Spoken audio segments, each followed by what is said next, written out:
Welcome to the channel. Videos I will tell you and show you how you can see your game data from iPhone. Please subscribe to the channel.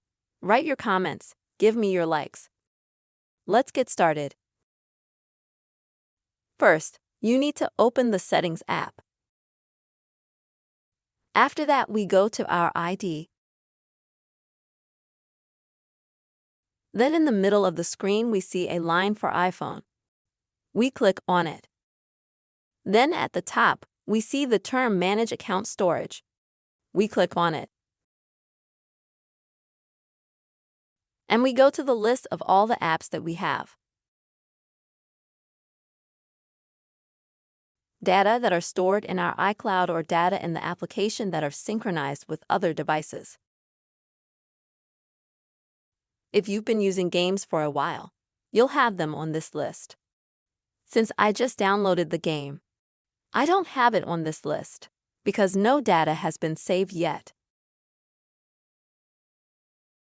And if you have a game, you just click on it. I'll show you with the example of Notatki. Next, you will have to delete the game data from iCloud. You click on it. After that, you confirm the action and delete from iCloud the data of the game that was deleted.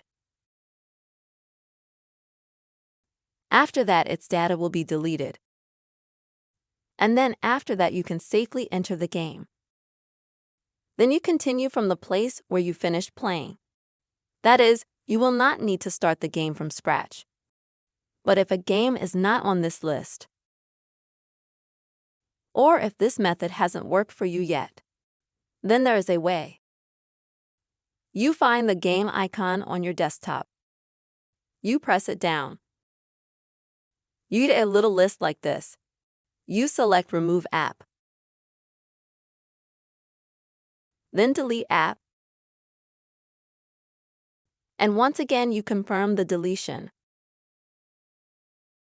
As you can see, the game has been deleted.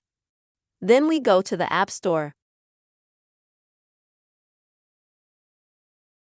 And in the search box, we can find our game.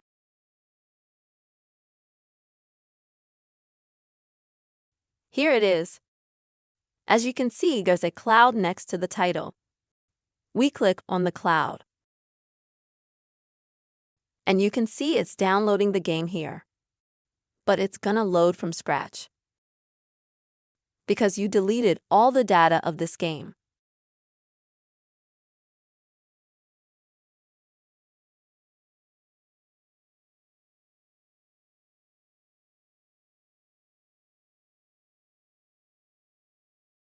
See you later.